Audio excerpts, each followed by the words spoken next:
على سيدنا محمد وعلى آله وصحبه أجمعين ومن تبعهم بإحسان إلى يوم الدين. اللهم لا سهل إلا ما جعلته سهلا وأنت تجعل الحزن إذا شئت سهلا. سهل لنا أمورنا واشرح لنا صدورنا ووفقنا لما تحبه وترضاه. So in our previous class on Quranic studies in Western academia, so we covered a lot of preliminary points, and we reached to this slide. So lectures approach. So how we can go over all of these materials during our Tuesdays classes. So I'm going to address four main Western approaches.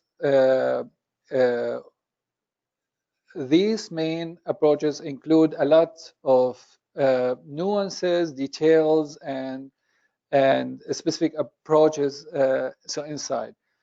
And what's my the format, how I can address all of these approaches, just based on traditional text. So I will not talk about these just like from my perspective. So I'll present these main approaches, and then I'll use Itqan and other resources just like to see and make the floor for you, like to think.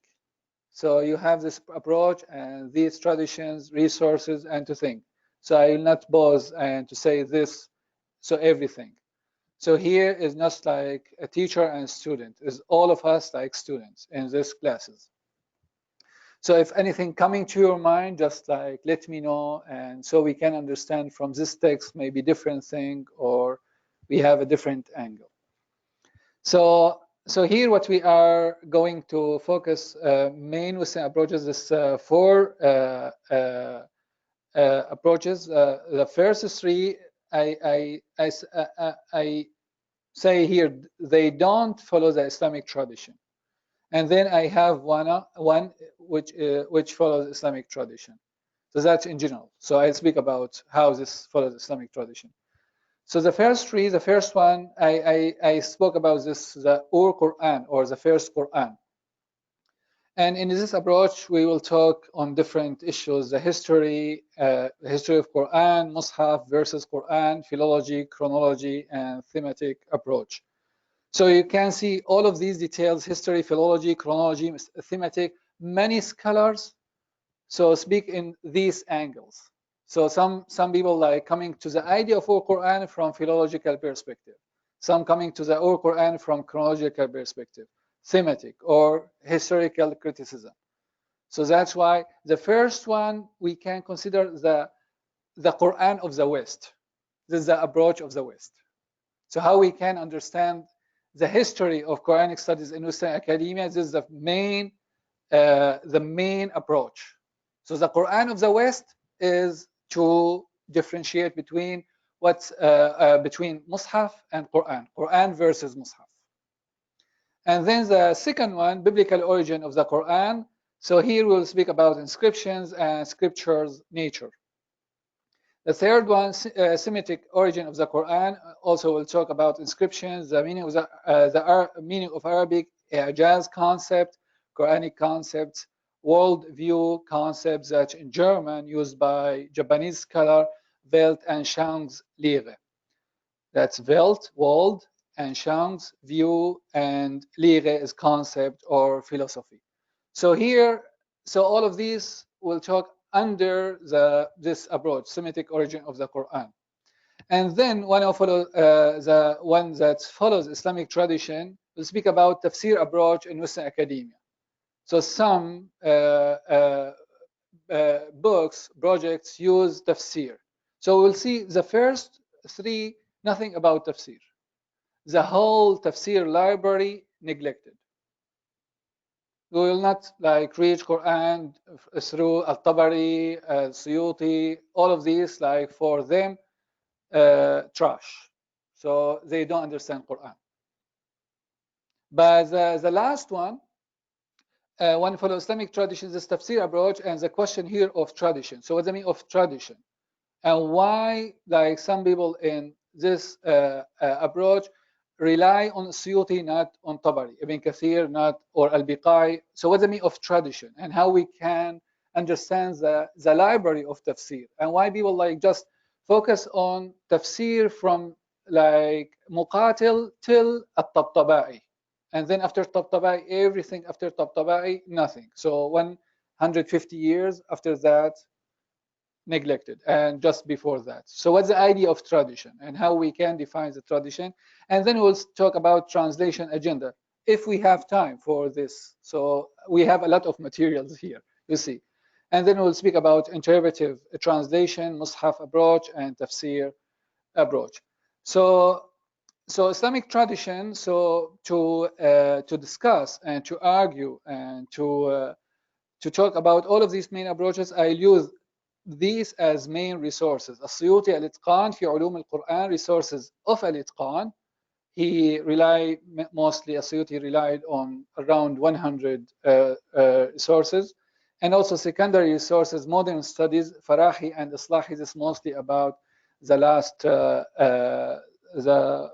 approach, tafsir, and then Darraz, Abdullah Darraz, النبأ العظيم, and he speak about the natures of the Quran. And Musaid al-Tayyar is a Saudi scholar. He wrote a lot on علوم al-Quran, and he like rely on Itqan and others and present علوم Quran in our modern day in a very good way. So back into the first main approach, or Quran, or text, or scripture, the first Quran. The term here just like means the first text. So we have Mushaf right now, but what is Mushaf? The same as Sahaba had in the Prophet's time? Is it the same text? Is there any change between that text and what they read that time and what we have right now? And here, to reach or to give the image of the text, as I said, a lot of methodologies used. The first one, philology, historical criticism, biblical origin, and manuscripts. So there is a project in Berlin, that's in the south of Berlin, in Potsdam, Corpus Qur'anicum, the place that I was there for as a fellow, postdoctoral fellow there. So the idea of this Corpus Qur'anicum is just like to collect all manuscripts. They have 3 stages. The first 5 years to collect all manuscripts connected to the Qur'an's milieu. Not just like manuscripts of the Quran. So everything connected to the environment of Quran in the Arabic Peninsula and South Arabia, North Arabia, Qaba'il, tribes, languages, dialects, and geographic, political, everything. So that's mean to collect all materials connected to what's called late antiquity. So before and during the Quran revelation. So Corpus Qur'anicum, they have the digital manuscripts preserved from Otto Pretzel collection. That's in 40s and 20th century. This that started there. I'm sorry, before that.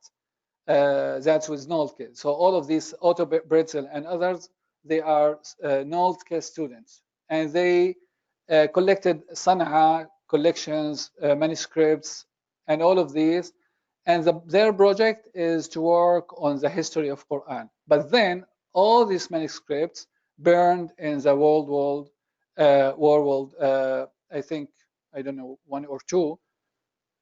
Anyone help me? That's in Germany? I'm not sure which one. So that's maybe not important for us. But so many scholars said that everything burned.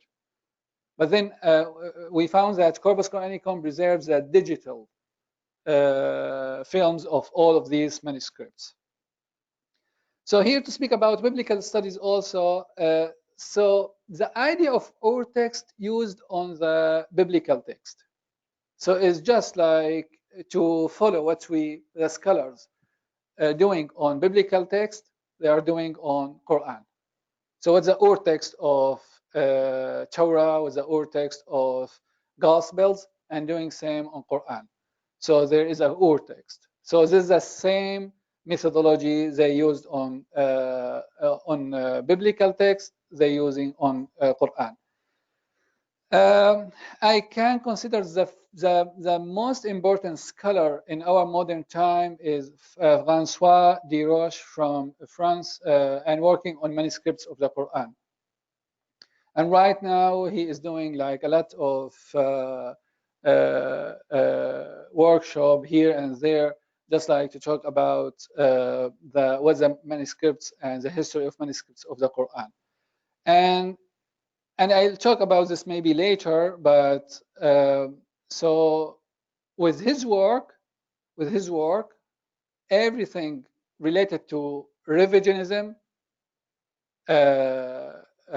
removed. So he is the medicine, or the one who, like, his work is just to criticize everything doing by revisionists, because he, based on his work, without any hesitation, there is a manuscript to the dated to in the fourth decade of Islamic history, and there's no any difference between Mushaf and this manuscript. So that's mean when you talk about revisionist and that Quran compiled later by Abbasid or Umayyad, or this like outdated, and no one talk about this in our modern day. So khalas, we finished with this. So then working on manuscripts is, as I said, so philology versus philology. So philology first was a tool to criticize Quran, and then philology used to criticize everything used to as just like philology versus philology. So we use this manuscript just as a tool with revisionist. And then in this ur text, we will speak from Muslim angle to speak about Mushaf Uthmān, the addition on the Mushaf Uthmān, omitting, changing, and then Mushaf Ali, different order, different analysis, traditional Shia and Hussein Mudarrisi perspective. This all, everything we will talk later. And Mushaf Ibn Mas'ud, 3 surahs missed. Mushaf Ubay bin Ka'b, 2 surahs added. And then Cairo Mushaf 1924, and speak about motivations and reason behind this approach. So based on Islamic tradition, so this is what we are going to talk in Islamic tradition, arranging Mushaf to speak about the Makki, Madani, multiple types of revelations ways. So summer revelation, winter, daytime, night, the first and the last ayah or surah. Al-Ja'bari's poem on chronology. Taqrib, this just like a resource on this, a very great poem on the chronology of the Quran by Al-Ja'bari called Taqrib al-Ma'mul fi Tartib al-Nuzul. So he put all surahs in based on Mushaf, and there are very unique wisdom in this manzuma, to how to play on words and titles of surahs, and then to, I think it's good to review this manzuma and maybe to memorize some lines from it. And also I'll talk about history of Mushaf and compilation, adding and omitting from Quran, Qira'at and 7 letters, Masahif genre, Ibn Ashta, Ibn Abi Dawood, Al-Ambari, his book Al-Rad ala man Khalaf Mushaf Uthmān, and then motivations and reasons behind these traditions. So we'll start with traditions from Al-Itqān. So the first one is just like I'm going here to talk about Makki and Madani and how Quran compiled in Mushaf. So right now. So here قد أخرج البخاري عن ابن مسعود أنه قال والذي لا إله غيره ما نزلت آية من كتاب الله إلا وأنا أعلم في من نزلت وأين نزلت. So the idea of this text that Ibn Mas'ud, he knows every context and the reason behind each ayah, and why this revealed, and in on whom, who's the person connected with. And also قال ابن سعد في الطبقات عن الواقدي, so just to skip the isnad, and then that's in an أبي, سألت أبي بن كعب عما نزل من القرآن بالمدينة قال نزل بها 27. So feel free, if you don't follow me with Arabic, just ask me, but I give a short translation for each one. And then in the end, all of these texts will be with you. So سألت أبي بن كعب عما نزل من القرآن بالمدينة قال نزل بها 27 سورة وسائرها بمكة. So 27 surahs that's revealed in Medina and the rest in Mecca. So why I bring all of these? Because this in Times Prophet to give how they arrange Quran, how they received Quran, is not just after the Prophet. And وقال أبو الحسن بن الحصار في كتابه الناسخ والمنسوخ المدني باتفاق 20 سورة والمختلف فيها 12 سورة. So when we compare this one with the previous one, that means the ulama agreed that 20 surahs, just 20 surahs are Madani, and others are Makki. And there are 12 surahs just they don't have agreement on these surahs, Madani or Makkah or Makki. So 20 surahs Madani, and 12 is disagreed, or they don't know, just there are different opinions, and the rest is Makki. And here, so you know that there are a lot of perspectives, which surah consider Makki, which were consider Madani, and opinions. This based on geographic or time, or you know that in علوم القرآن. And here البيهقي في الدلائل said, في بعض السور التي نزلت بمكة آيات نزلت بالمدينة فألحقت بها. So some surahs revealed in Mecca, but there are some verses revealed in Medina ألحقت بها. So then the title of surah or this under Makki. But ulama still aware about these verses. So when ulama speaks about, when ulama talk about surahs, they said this Makki, and these verses specifically are Medina, from Medina. وكذا قال ابن الحصار كل نوع من المكي والمدني منه آيات مستثنات. So ulama aware about not surahs, about each verse, this Medina and this Mecca. قال إلا أن من الناس من اعتمد في الاستثناء على الاجتهاد دون النقل. Some people for these exceptional, that's Madani or Mecca, they just use their opinion, not tradition. And we find this very, very little, just specific examples. If we, so just I pick here the most important citation from al-Itqan. And then he said, these verses, we can see disagreement. So here, just in a case with Surah Maryam, ayat 58, so here, traditional versus novert approach.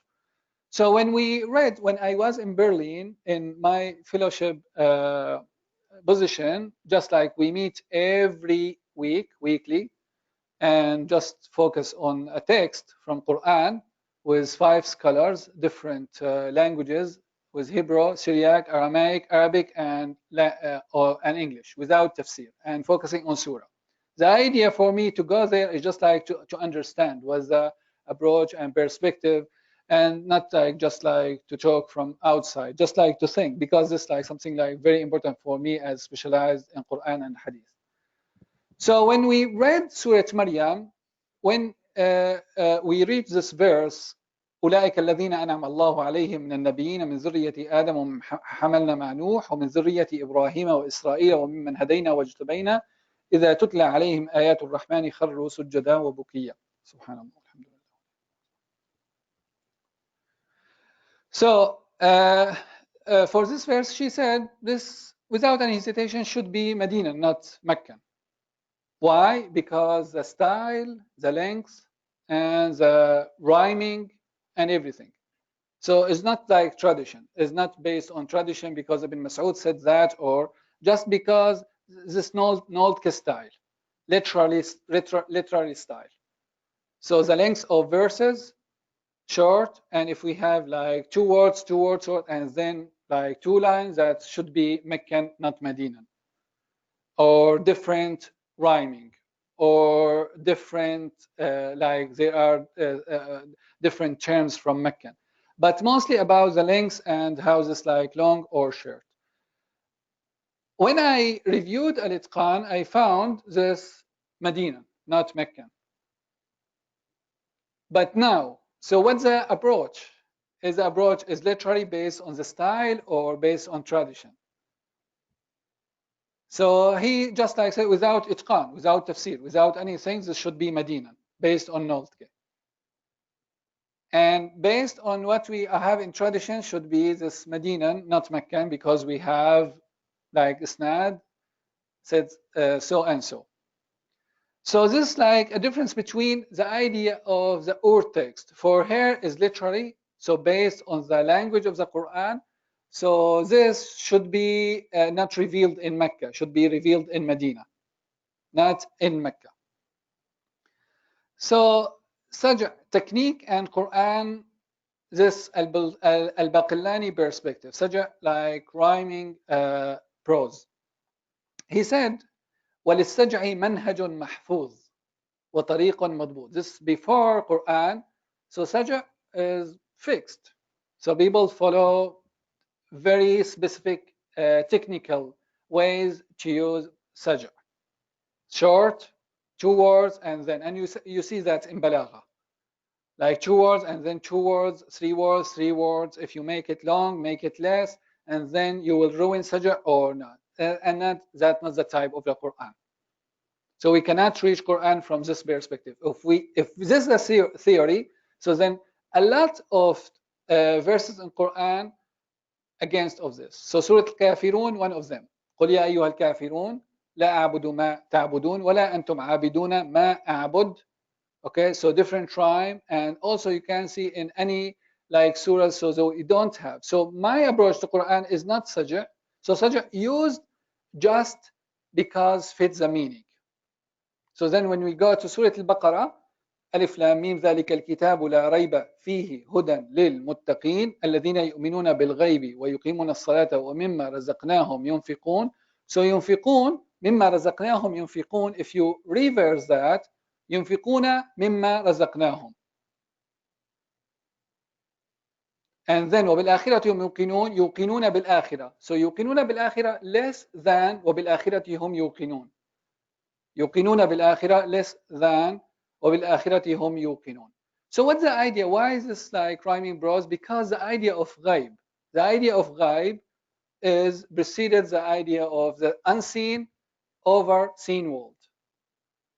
Unseen over seen world. And this is the idea of provision. Rizq is over the idea of spending. So in this way, that's why taqdeem and ta'khir is not about saj'a, because we speak about the priority of ghaib over shahada. And shahada connected to infaq. And rizq connected to ghaib. And this is how like understand why is this before that. So then when we read Quran, we see like some fawasil mutafawita, so verses mutafawita, one long, one short, and then un or in. So that's why like ulama consider Quran is not prose and not poetry. Is a very special nature. So we don't say like nathar or sha'r. So how we can understand the surah's order? So you can see this text from Al-Itqan. عن سعيد بن جبير قال أول ما نزل من آل عمران هذا بيان للناس وهدى وموعظة للمتقين. This is the beginning of Al Imran. It's just like a statement. Do you see here the بيان للناس? So not Alif Lam Mim ألف لام ميم الله لا إله إلا هو الحي القيوم. First, هذا بيان. This is a statement, new statement. ثم أنزلت بقيتها يوم أحد. So first, هذا بيان للناس, and then بقيتها يوم أحد. So not in this way.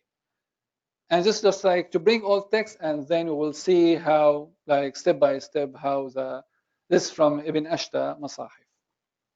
So we go to 7 letters. So Asyuti cited 21 companions, Sahaba, who narrated about 7 letters. And Abu Ubaid consider this hadith mutawatir.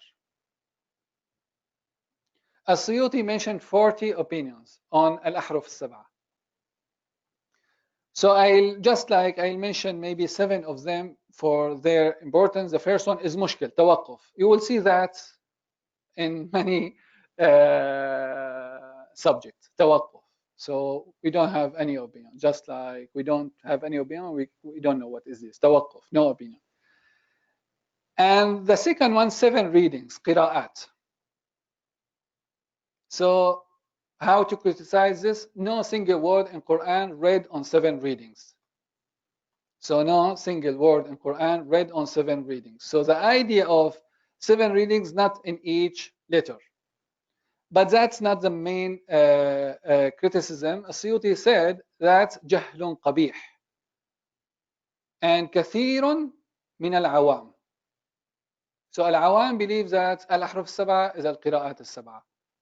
So just to confirm that, that's very obvious. That's very obvious in tradition. Qira'at sab'a is not al-ahruf sab'a. And that's different. And here also I don't mention al-mathani al-sab'a. This is something like different. We can talk about it because it's not connected to our talk here. I'm talking about 7 letters and 7 readings. The third opinion, 7 major ways of changing. Example, verb pattern change, vowel change, letter change. So all of these, just like few scholars said this and that. The first one, 7 major ways that combine all qira'at. So then, ahruf sab'a included in Quran.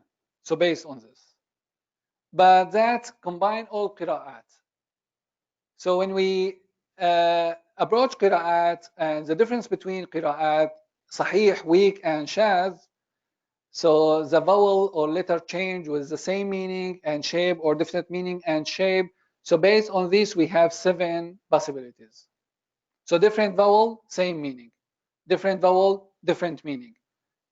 Same vowel, same shape, and different meaning. And based on these 7s, so we can see different 7 readings, and then all of these 7 letters included in these. So 3 and 4 is just not to talk about qira'at. So not to connect qira'at with ahruf sab'a. It's just like to talk about Mushaf. So what we have in Mushaf. Okay? So As-Suyuti sometimes mentioned 40 opinions and some like overlapped. I think what you said is maybe overlapped, 3 and 4. And this Ibn al-Jazari perspective, and he is a scholar of qira'at, so he considered al-ahruf sab'a included in qira'at. So all of these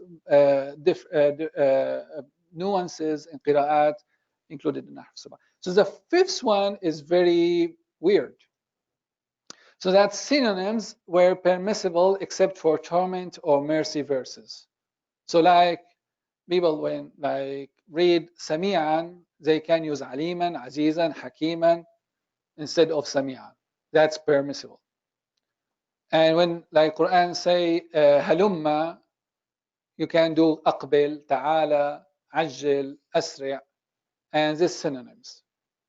Ibn Abd al-Barr said the majority of ulama, this opinion of the majority of ulama. So just like it's like to use others, but here is not synonyms. I use the synonyms for aqbil, the second example, but for the first one is just like if you don't change torment to mercy, and you can do that. So you can consider synonyms for aqbil ta'ala halumma, not for sami'an aliman. Thank you for this question.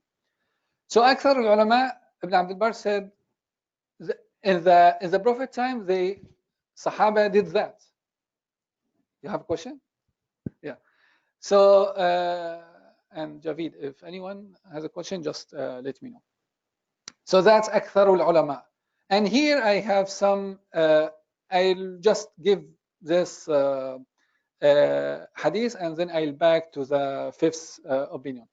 أخرج مسلم, this hadith in Muslim, إن ربي عن أبي إن ربي أرسل إلي أن أقرأ القرآن على حرف.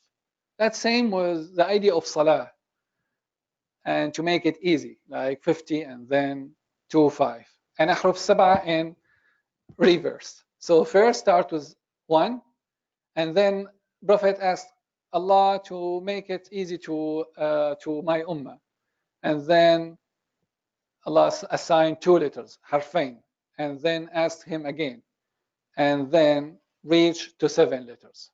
And the Suyuti said, فهذا الحديث يدل على أن القراءات لم تنزل من أول وهلة بل مرة بعد أخرى. يعني first people read just on 1 letter and then other letters added. Back to the previous opinion, in فضائل أبي عبيد, to Ibn Mas'ud, and that Ibn Mas'ud أقرأ رجلا, like just like instruct a man to read إن شجرة الزقوم طعام الأثيم فقال الرجل طعام اليتيم فردها عليه فلم يستقم بها لسانه فقال أتستطيع أن تقول طعام الفاجر؟ قال نعم. قال فافعل. So then this companion, just like reading Ibn Mas'ud teaching this person to say إن شجرة الزقوم طعام الأثيم, and this person is not able to say طعام الأثيم, and Ibn Mas'ud said, can you say طعام الفاجر? And this person said yes, and then okay, do it, read it in this way. That's an itqan, and that's what I said. So you don't need to rely on Orientalists. Go to itqan and you find everything. ويدل له ما أخرجه أحمد والطبراني من حديث أبي بكر أن جبريل قال يا محمد اقرأ القرآن على حرف قال ميكائيل, and in another tradition حديث جبرائيل استزده حتى بلغ 7 أحرف. قال كل شاف كاف ما لم تختم آية عذاب برحمة أو رحمة بعذاب نحو قولك تعالى وأقبل وهلم واذهب وأسرع وعجل. هذا لفظ رواية أحمد. So in Musnad Ahmad, so this hadith mentioned this the idea of 7 readings, 7 letters. I'm sorry, not 7 readings. 7 letters is to change, to use a word instead of another word, except if you change mercy to torment or torment to mercy. That's based on tradition. And here Ibn Abdul Barr, the scholar who mentioned that the majority or أكثر العلماء said this opinion, إنما أراد بهذا ضرب المثل للحروف التي نزل القرآن عليها أنها معان متفق مفهومها مختلف مسموعها. So when you have the same concept, that's permissible, even though different words. That's Ibn Abdul Barr. لا يكون في شيء في منها معنى وضده. In the end, so don't like when you change the word, you don't have contradiction. This and that. ولا وجه يخالف معنى وجه خلافا ينافيه ويضادده كالرحمة التي هي خلاف العذاب. And then Ibn Abdul Barr narrated to Ubay bin Ka'ab, was reading كلما أضاء لهم مشوا فيها. Ubay read instead مشوا فيها سعوا فيها مروا فيه مشوا فيه مروا فيه and سعوا فيه. And also Ibn Mas'ud read للذين آمنوا انظرونا, as reading أمهلونا أخرونا. And the Tahawi said ذلك كان رخصة. It's just like permission for ease. So it's not itqan. So ulama used all of these. So these we don't see in like a lot of text, right? It's very weird. And then Tahawi, that's rukhsa. So, but Is that what they are doing? So how we can understand that? And in the end, how like they agreed on Mushaf. إنما كان ذلك رخصة لما كان يتعسر على كثير منهم التلاوة, because it's very hard for them to read in the same way, بلفظ واحد, in the same pronunciation, same word, لعدم علمهم بالكتابة. Why? Because they are like uneducated and they cannot write and fix words and all of these. ثم نسخ, then abrogated. But then this agree with Orientalists that there is a ur text, like people reading in a different way, right? So for anyone like rely on itqan, okay, so where is this? Like, so when we have aqbil, we are Arab. That's different from halumma. So all balagha, all grammar, everything like fixed. Now each word in Quran has a meaning, and if you change this meaning, they have different perspective. And you will see that in the end, we will talk about Toshihiko Izotsu. He said, like, based on the idea of Welt and Schaumslehre, the worldview concept. So each word has a concept. If you change this concept, you change the worldview. It's not about just a word. It's not about, it's about halumma here. So when we have halumma, that's not aqbil. With these three letters. And وكذا قال ابن عبد البر والباقلاني وآخرون. So Ibn Abd al-Barr, al-Baqillani, and al-Tahawi, they said this rukhsa, and then nusikh. That's big challenge. So here, how we criticize all of these. These opinions contradict with a couple of concepts in Arabic rhetoric like tasheem. So when you read balagha, there is a concept tasheem. Like some Sahaba, when like here's a verse and they expect in the end should be Ghafuran Rahima, not Shadid al-Iqab. Okay, so how the words connected. So the idea of tasheem, how the verse, the order of words connected and the harmony between orders, and then you expect the end of this verse. And this based on the meaning and the concept. So then when you change to Ghafuran Rahim, is this different from Ghafuran Halima? No, should be Ghafuran Rahima, not Ghafuran Halima. And Aliman Hakima, not Ghafuran Rahima. And we have some reports and hadith about this. It's not about Azab and Rahma. It's about these nuances between the Sifat Allah. Based on hadith criticism, if I use my specialization, Mustalah Hadith, most of these this akhbar criticized. So we cannot rely on any of these. But this is a tool how we can use with, and here in Western academia, no. So I apply here, or I follow a different approach. It's not Hadith criticism. So I apply something like different. And I share with you, you can maybe correct me, or just like here as consider this a group of discussion. I just think a lot about how we can reach all of these problems. So how we can encounter with any perspective. So I think it's fair when if anyone use akhbar is to counter with him with akhbar.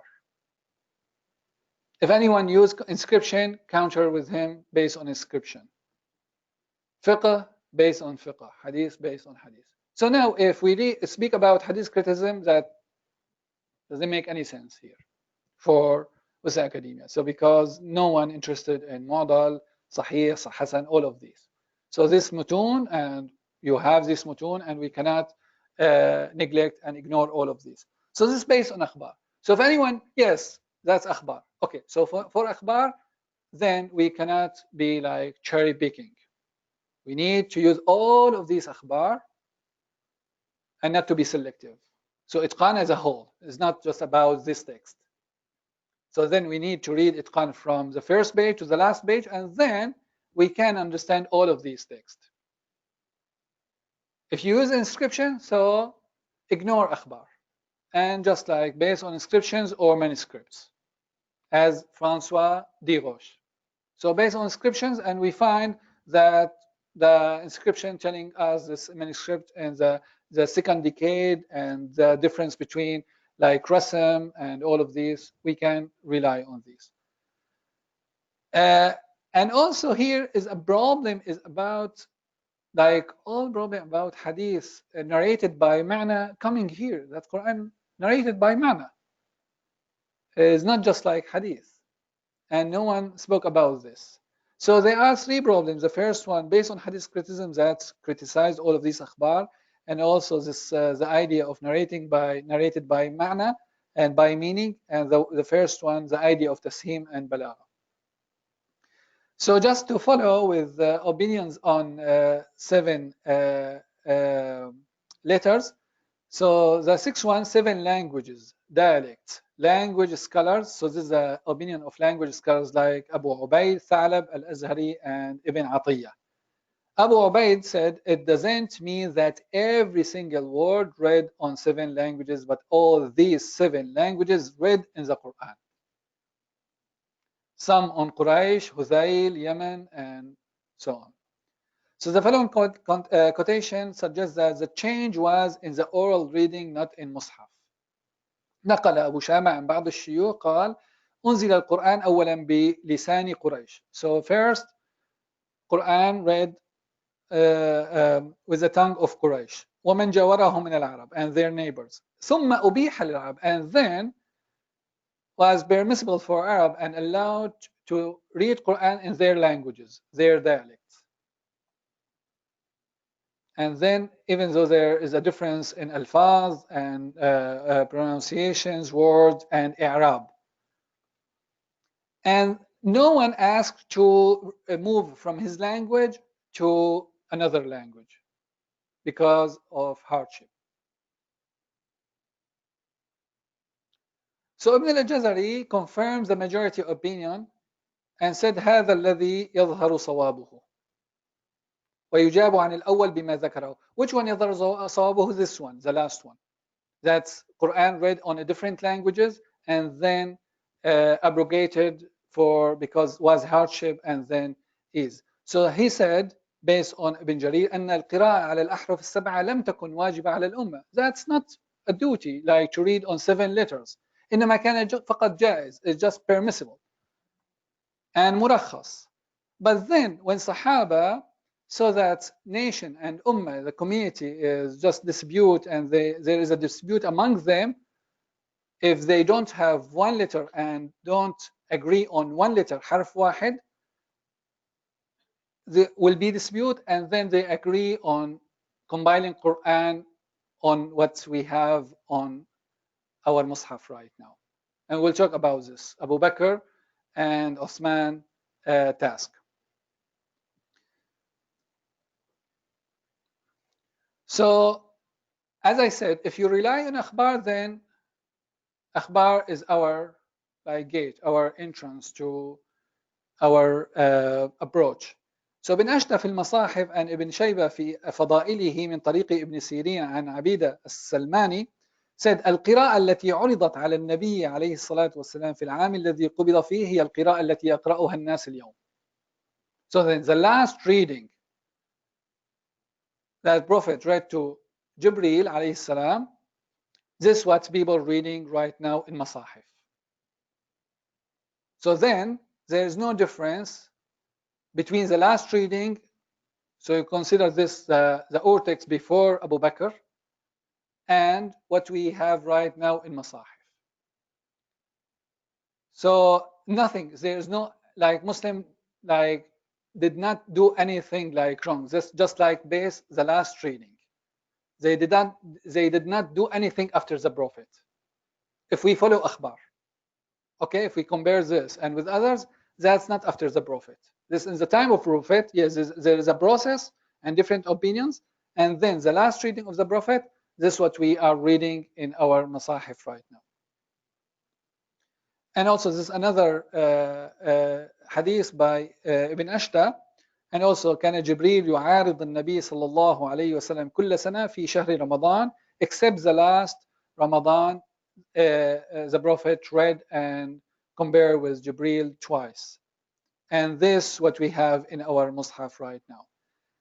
And after the Prophet's life, the one who compiled Mushaf is Zayd bin Thabit in the time of Abu Bakr and in the time of Uthman.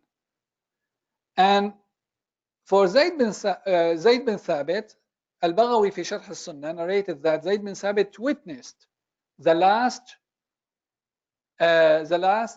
comparison, or the last reading, the last Prophet reading to Jibril. He was in that meeting, and he witnessed everything. And then Zayd bin Thabit wrote this to the Prophet, and then he read that also to the Prophet, and that's what Abu Bakr and Uthman rely on later. So Qur'an's compilation is Umma mission, is not about the Prophet. See, it is a message for the new Ummah to engage and to not just to receive. And this is what we see. This is what all akhbar, like in as-sihah. It's just like the nation task is not like in the Prophet time. So the form of Qur'an in the Prophet's life, based on a hadith by Zayd bin Thabit, said قبض النبي صلى الله عليه وسلم ولم يكن القرآن جمع في شيء. So Qur'an, different places, surahs here and there, not in one place.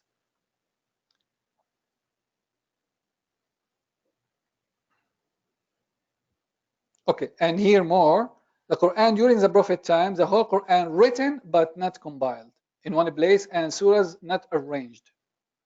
So here's the text. The text, Qur'an not compiled and surahs not arranged, but everything fixed based on al-'arda al-akhira.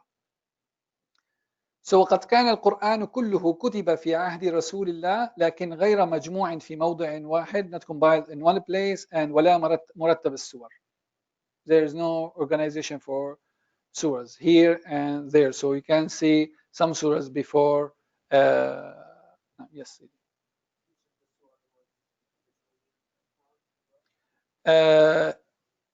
Each surah, can you, I'm sorry, repeat the question?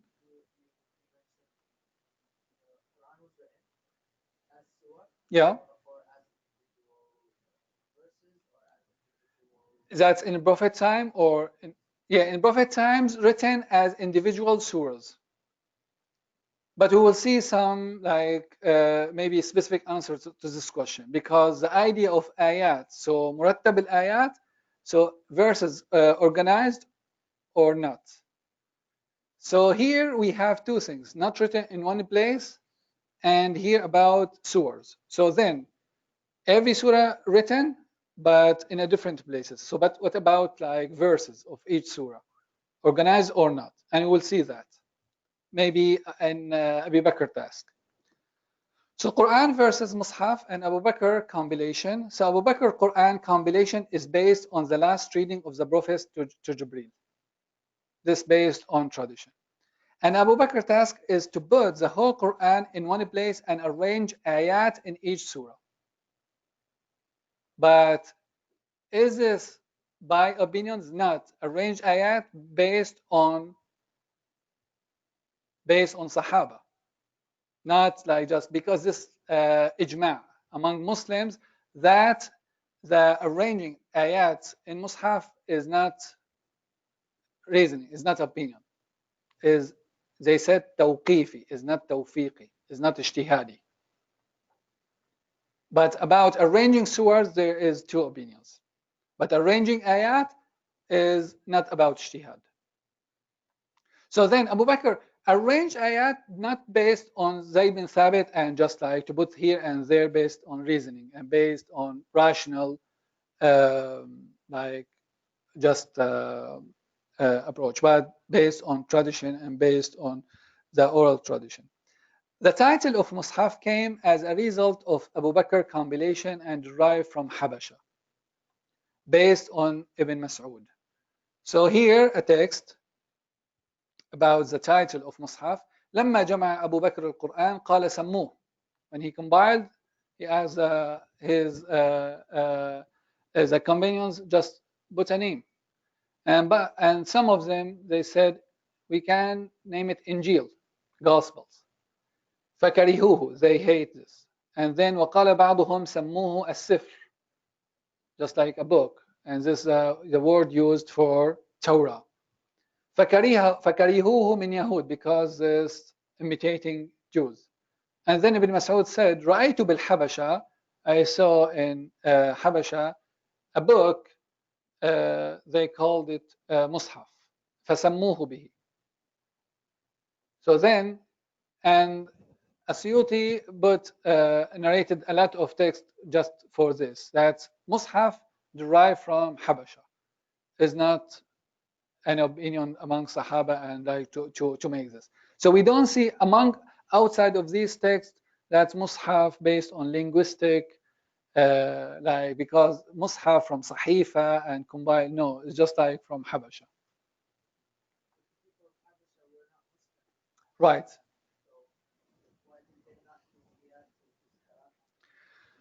So I don't know. This like needs more maybe sophisticated approach how we can approach it, because there's like a lot of text like to imitate Jews, Mushrikeen, others.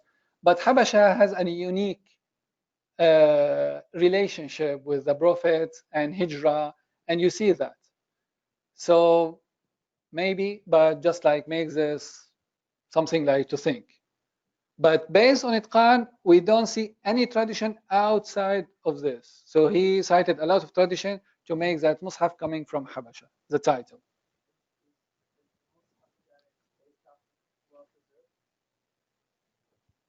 Again, Sidi.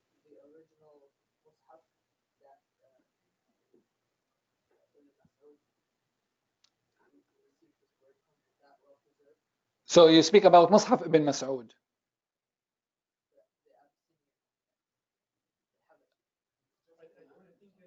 Just the word Mus'haf.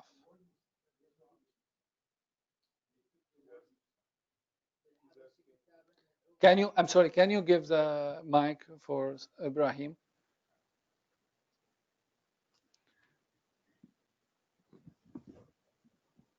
مكتوب في النص رأيت بالحبشي كتابا يدعوه المصحف. Yeah. وما هو الكتاب هذا المصحف? We don't know. Okay. We don't know. So just like a book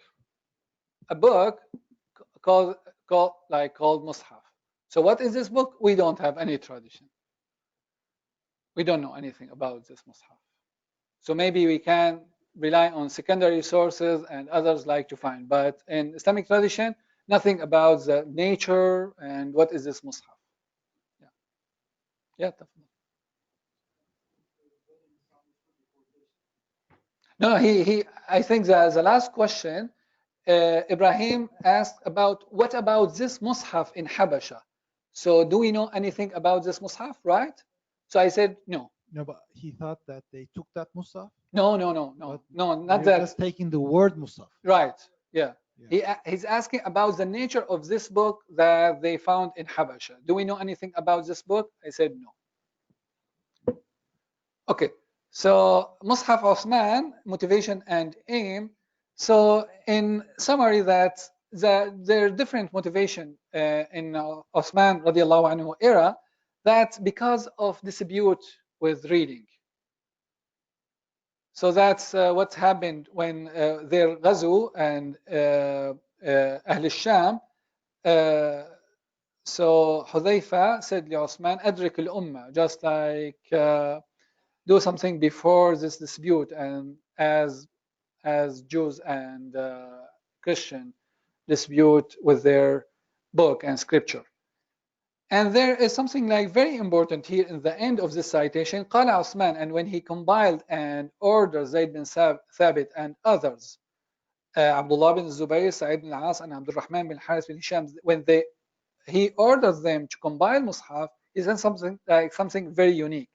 And this just like came to my mind with a discussion with Dr. Muhammad Volkan. وقال عثمان للرهط القرشيين الثلاثة إذا اختلفتم أنتم وزيد بن ثابت في شيء من القرآن فاكتبوه بلسان قريش.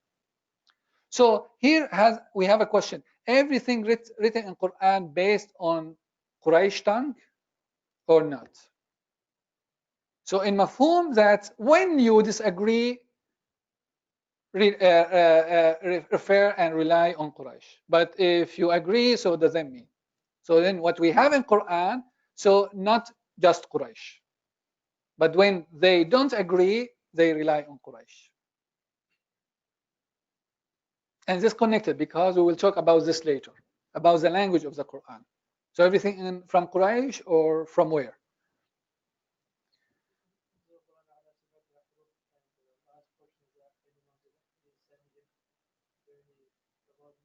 No, this تغليب based on Suyuti. It's just like أنزل بلسانهم based on تغليب, not, and we will see that in Abu Ubaid and the languages that included in the Quran. And here to differentiate between Abu Bakr and Uthman compilation, motivations and aim, Ibn Tin said أن جمع أبي بكر كان لخشية أن يذهب من القرآن شيء بذهاب حمالته. So here the text is not to add, but because they had a fear of lacking. So some text maybe just like disappeared, or just they want to not to add, but to just to combine what they have. So خشية أن يذهب من القرآن شيء is not to add, but to preserve what they have. And لأنه لم يكن مجموعا في موضوع واحد, so القرآن not written and compiled in one place, فجمعه في صحائف مرتبا لآيات سوره. So the nature of Abu Bakr compilation to put in one place and to arrange ayat. على ما وقفهم عليه النبي. So no opinion here. Is based on tradition. وجمع عثمان كان لما كثر الاختلاف. So the motivation here with Uthman is about dispute in قراءات. And the nature فجمعه في مصحف واحد مرتبا لسوره. So there to organize verses, and Mushaf Uthman to organize surahs. There a fear of lacking and not to adding or to add, and the second one is because of dispute and قراءات. واقتصر من سائر اللغات على لغة قريش. That's Ibn Tin opinion. وإن كان قد وسع في قراءته بلغة غيرهم رفعا للحرج والمشقة في ابتداء الأمر. So first read on Quraysh and different languages, and then restricted to Quraysh. And this Ibn Tin opinion, but we will see different opinions on that everything including Quran based on Quraysh or not. So more specific on Uthman task, وقال القاضي أبو بكر في الانتصار لم يقصد عثمان قصد أبي بكر في جمع نفس القراءة بين لوحين، وإنما قصد جمعهم على القراءات الثابتة المعروفة عن النبي وإلغاء ما ليس كذلك، وأخذهم بمصحف لا تقديم فيه ولا تأخير. إذن the motivation of Uthman compilation is just like to bring all people and to make all people just agree on like known readings and abrogate and remove anything outside of this. What do we have here? I think that's fair. And then from 7 letters to 7 readings. We have a quotation here from Al-Harith Muhasibi, very clear, said that we have 7 letters and then 7 readings, not included. He said, المشهور عند الناس أن جامع القرآن عثمان وليس كذلك. So Uthman is not the one who compiled Quran. But the motivation behind Uthman compilation is just القراءة بوجه واحد, just like to make people to read in one way. And this one way that Muhajirin and Ansar agreed on, because he khashiya al-fitna, because he just like was afraid of fitna of based on dispute with qira'at al-Iraq wa Sham. So al-fitna is between Iraq and the Sham. It's like 2 major areas dispute between Iraq and the Sham. This is the problem here. It's not about Quraysh, right? So Huzaifa came and just dispute among Iraq and the Sham. They read in different ways of what we have in Hijaz في حروف القراءات.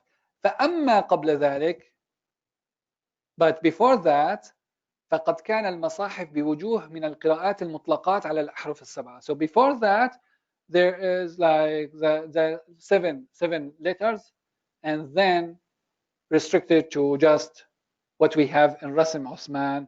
And all qira'at now we read, when we read qira'at, we find it in Mushaf Uthman. So you cannot read based on oral tradition different from Rasim.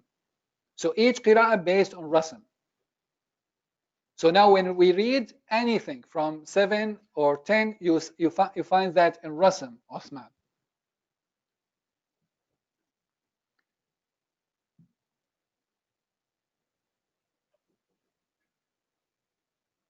And I think we finish with this quotation and then with a question. Okay? So all Qur'ans versus Mus'haf, the fear of lacking, not adding. So Abu Ubaid narrated to Ibn Umar said, لا يقولن أحدكم قد أخذت القرآن كله وما يدريه ما كله قد ذهب منه قرآن كثير ولكن ليقل قد أخذت منه ما ظهر. What does that mean? So then the fear of, just like, because the idea is not to add, is not to fabricate, is not to change, just to preserve what they had. And then Ibn Umar said, don't say I took or I read or I. So أخذت here is very confusing. What's the meaning of أخذت? Don't say I took. I translate literally and make it for you to understand different ways. Don't say I took Quran like the whole Quran, and you don't know what the whole Quran. So قد ذهب منه قرآن كثير. But here's the meaning of كل.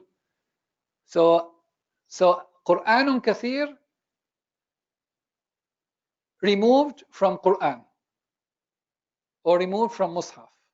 ولكن ليقل, but say أخذت منه ما ظهر. Just say I took what like appeared or what I have. وقال أبو عبيد and narrated to عائشة رضي الله عنها قالت كانت سورة الأحزاب تقرأ في زمان النبي عليه الصلاة والسلام 200 آية. So now in Mushaf we have it 73, right? So 200 آية. In another hadith, Surah Al-Ahzab, the size of Surah Al-Ahzab as the size of Surah Al-Baqarah. So now is 10 pages, right? So this like half جزء.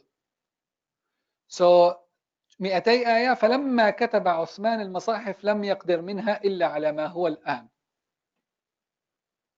So then the idea of our text, so and what we have in Mushaf, so there is no change, no different, but to preserve.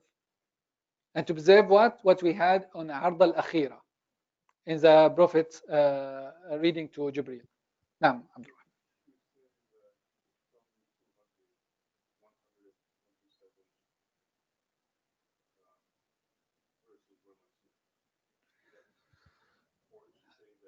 So no. So we'll speak about the idea of mansukh and the idea of insa. This is a concept with Quran specifically. So what about 127? What we can do with this? So I don't have any opinion. Just like I bring here tradition and then think with me about all of these. So is this mansukh or something else?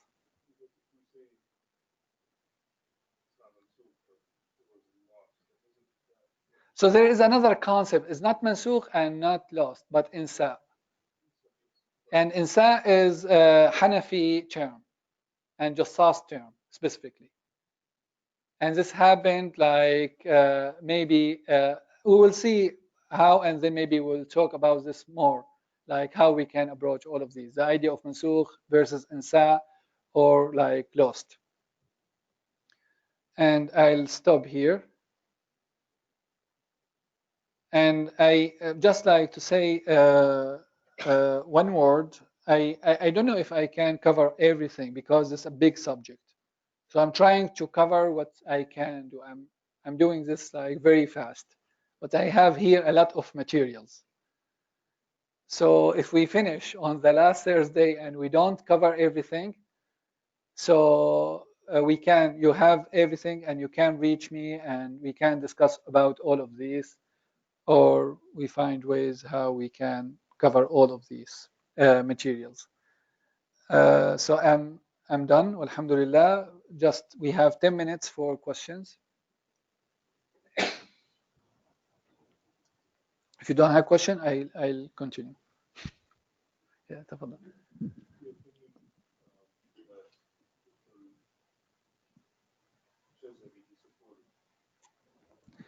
Ibn al-Jazari support the idea that Qur'an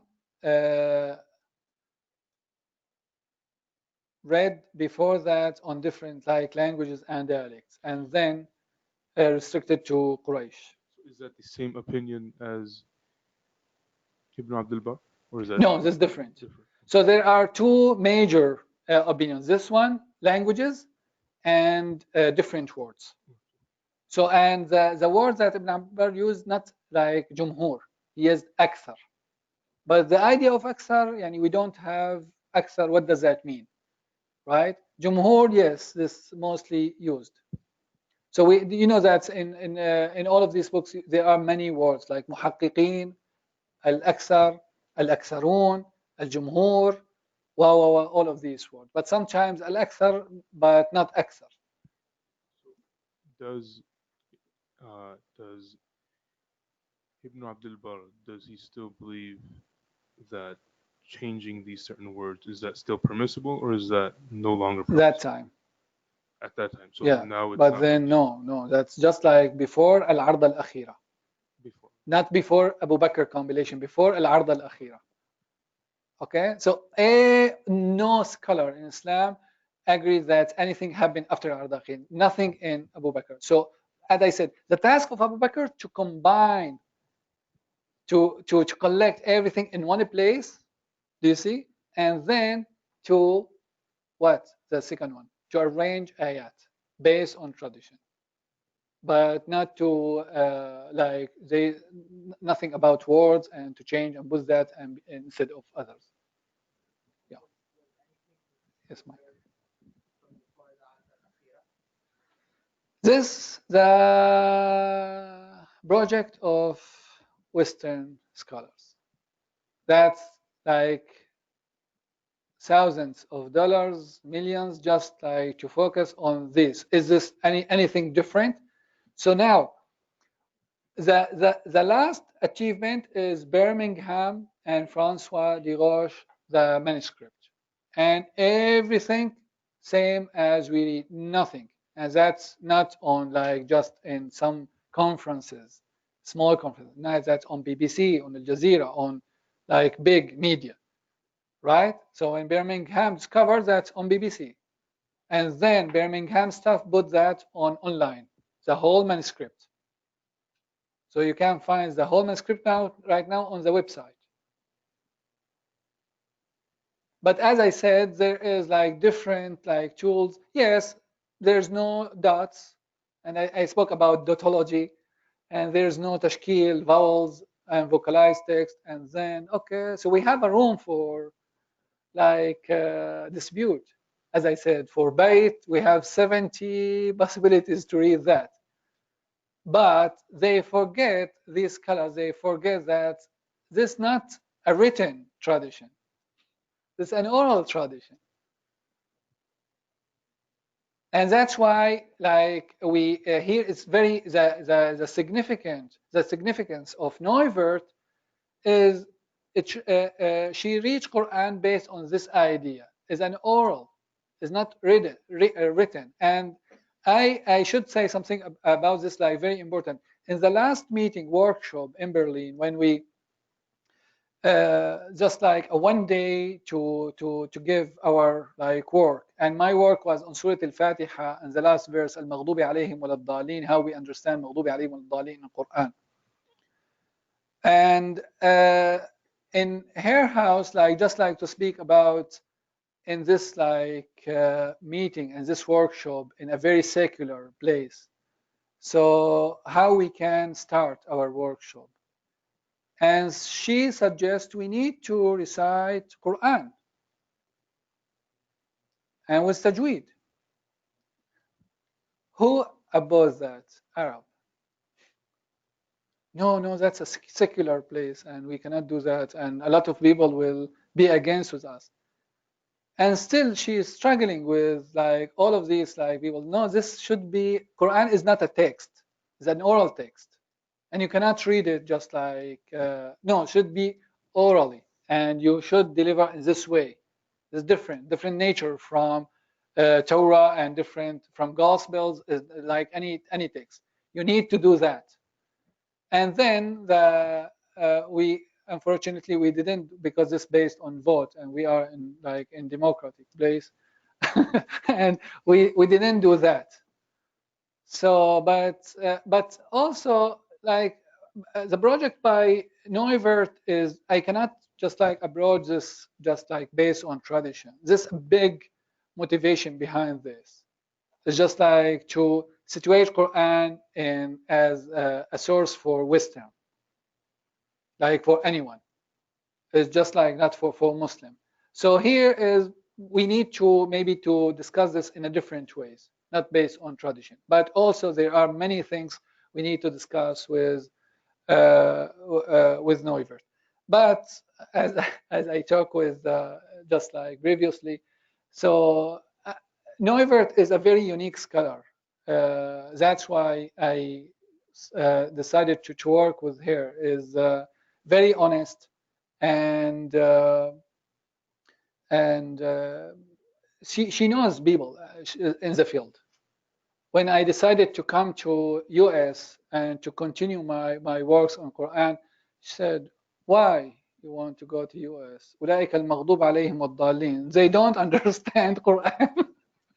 So no one in the field like can understand the Quran. So like الضالين, يعني no one.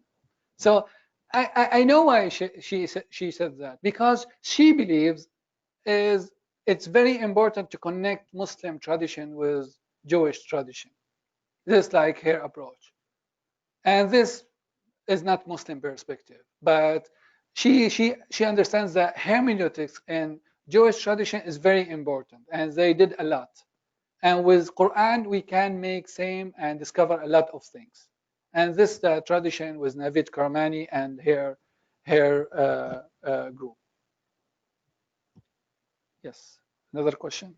Yes, I just thought that the next slide, I thought I read the last one, the one that you started but you didn't finish.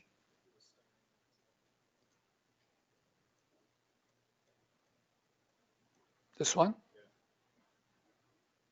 No, the one that's yeah, no, I think go back one. Yeah. So I just thought it started answering his question.